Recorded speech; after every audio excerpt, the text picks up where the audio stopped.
So let's just look at this now in terms of the uh, plotting the whole equation. So the equation looks rather complicated, but using the reanalysis data again, we can compute each term and hence the stream function, and just look at the seasonality of this stream function. It's showing the mean zonally averaged meridional circulation, which is the Stokes stream function that we had just defined for the 4 seasons from this equation 10.15.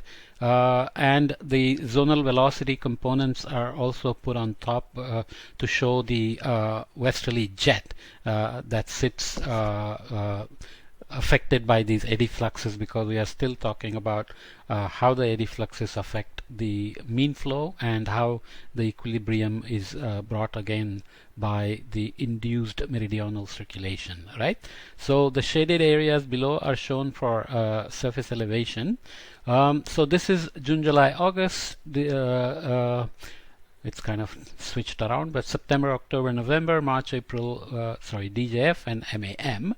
So you can see that in the boreal summer, the Hadley cell is shifted south, so you have a very strong cross equatorial eddy flux or stream function by this definition, and you have a much weaker stream function or vertical meridional transport.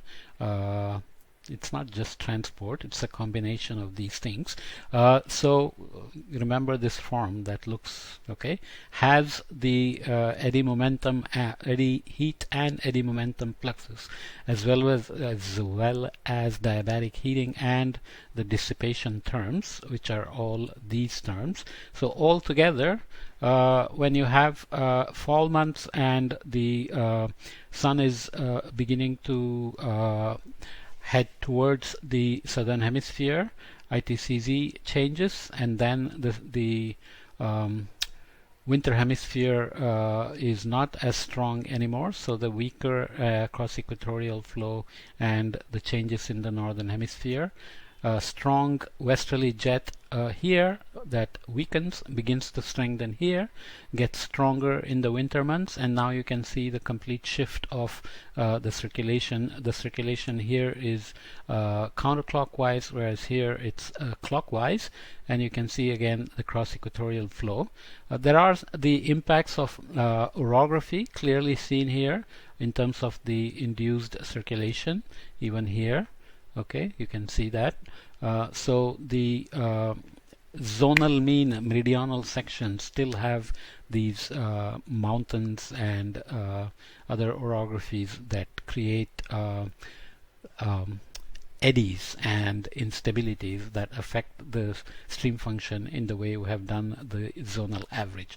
Of course, in MAM, then sun begins to head back to the north, and you see the changes again, the weakening of the winter strong stream function circulation and the development of the southern hemisphere and the reduced cross-equatorial flow here. So you can see the SOM and MAM have weaker cross-equatorial transports than the summer and winter months. You can call these as the solstitial seasons, these as the equinoctial seasons, and that is clearly seen there. Okay, so looking at each term, diabatic heating is made up of two major components, radiative and latent heating. So if we look at the total column heating for summer and winter months, boreal summer, boreal winter, you can see that the latent heat flux dominates, and then radiative heating dominates. Sensible heat typically tends to be very small. Diabatic heating is a significant contributor, which is of course related to the ITCZ and the latent heat release condensation heating that we had talked about in chapter 9. In DJF, ITCZ moves, so the peak moves and it's smaller. Radiative heating changes, of course, moving to the north. or the loss, radiative loss being maximum in the winter hemisphere, and so on. So these zonal mean meridional gradient or meridional distribution of diabatic heating is very important in the eddy fluxes and contribution to the mean flow. Cross-equatorial gradient of diabatic fluxes drives the Hadley circulation. So we have seen the meridional wind before with the vertical velocity at 500 millibar in terms of 10 to the minus 4 hectopascal per second. So again, you see the upper level divergence and low level convergence and different seasons here. So the clear shift from this should be JJA and this should be DJF. Yes, should be okay. The B term in the stream function equation, the Laplacian that we looked at, zonal means meridional stream function is also proportional to the second derivative of the northward eddy heat flux, so that it is negative when V star T star zonal mean in the meridional direction, the gradient is greater than 0. So you can see the eddy heat fluxes that we saw before. It's the second derivative of this that we're talking about in the second term. The third term in the equation, zonal mean meridional stream function, is also driven by the vertical gradient of zonal eddy momentum flux. Okay, so ddz of the ddy u star v star term that we talked about. So again, you can clearly see the mean zonal velocities where the maximum westerlies are that changes seasonally, and where the zonally averaged eddy momentum fluxes are. So that's what contributes to the induced meridional circulation. So eddies cause the strengthening of the zonal mean winds by this equation, but the Coriolis term on the induced meridional circulation can balance this zonal acceleration. That's the one story.